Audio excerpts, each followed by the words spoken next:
To be honest, I don't ever remember a time when pro wrestling wasn't absolutely everything to me. As a little kid, wrestling is an easy, marketable thing. There's a lot of toys, a lot of action figures and whatnot, so that was always an easy gift for me. If I'm watching TV, if I'm watching anything, I'd say 80% of it is pro wrestling. I watch a lot of independent stuff, a lot of stuff from Japan, some stuff from Mexico. I rarely miss a pay-per-view for whether it be TNA or WWE ever. I didn't have any clue, but I figured I'll become a backyard wrestler, and Vince McMahon will see me one day, and just that's how it works. With how many kids just sit down and play on the computer, play Xbox, it's just natural to fake wrestle with your friends. When you first take your first steps into pro wrestling and into training, they really encourage you not to do other things such as backyard wrestling. But I did something different beforehand. I did something that I like to call extreme living room wrestling.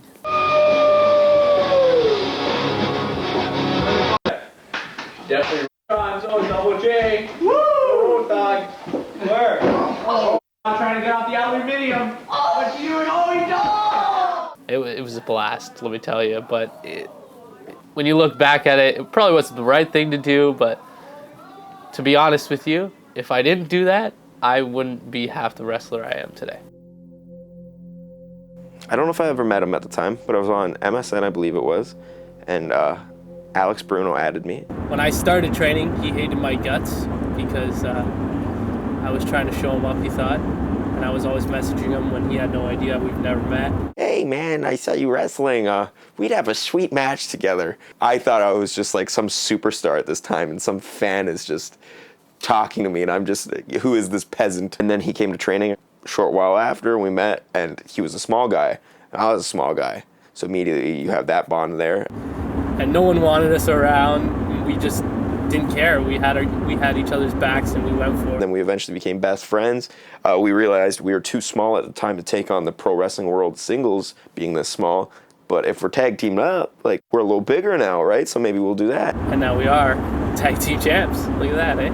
As soon as we busted out a match against the Briscoes, which is still one of my favorite tag matches of us, it just changed everyone's whole perception of us. Well, like, even like before then, like, there was the Flatliners kicking the shit out of us, mostly you. Yes, that was brutal. Thanks for bringing that up.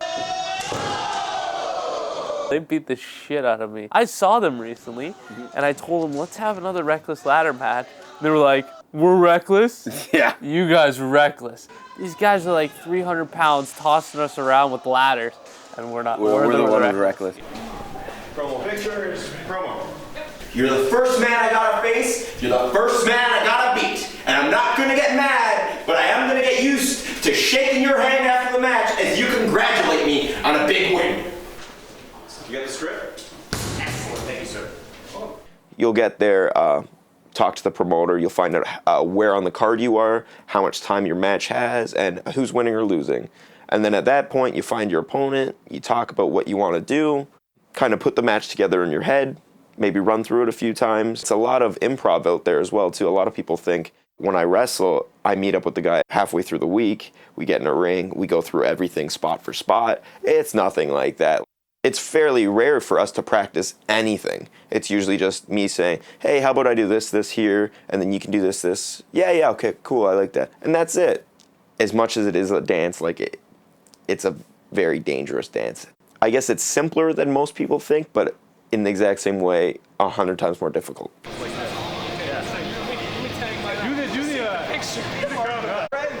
friends, you have titles, let's be happy. When I first met them, I stepped into training, they were at training, and he was like 13 years old, mouth full of braces, the most hideous little child you've ever seen in your life. And he flipped around all the time and blah, blah, blah, and now 7 years later, he's an awesome wrestler. And Scotty's a little bit better, but he's fat, so we balance each other out.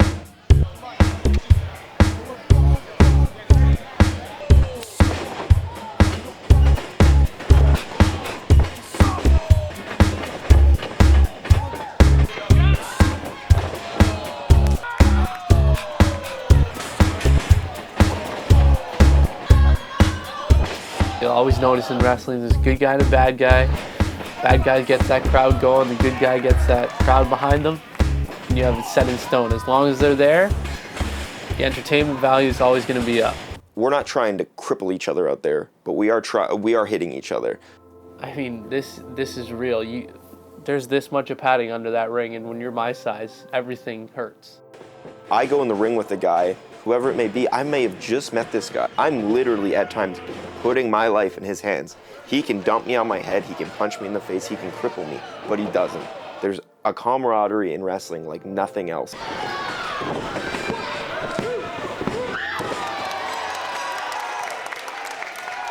Don't get mad. Just get used to it.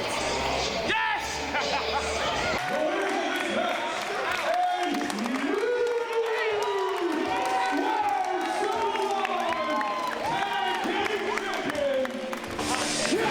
You all okay? Oh, great. Great. That's fine. I'm pretty sure I have like a bone chips in my elbow. My knee tightens up sometimes, and same with my neck. But really, I'm so fortunate for been doing it for so long and been injury free. I've personally suffered a fractured elbow, dislocated patella, which is probably the worst, multiple concussions, which actually almost got to a point where it was very scary. When someone calls pro wrestling fake, it's like you might as well just kick me in the balls repeatedly. Like nothing hurts more, nothing drives me more crazy. To say something I've dedicated so much time to, so much effort, to just call it fake, it's like the biggest low blow you could give. And it's just, like, guys I know are so injured. Pro wrestling's the only thing with no off seasons. When we get hurt, we literally say like, yeah, I think I can still go. Like, to say it's fake when it's possibly the most real sport in the world is the most frustrating thing in the world.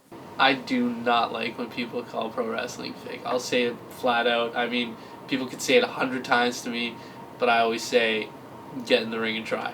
Ladies and gentlemen, the former tag team champions and gym rats are also signing autographs at the side of the ring.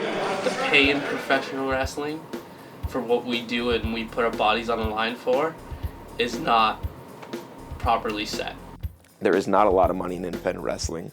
You can get to the point where you're making good money.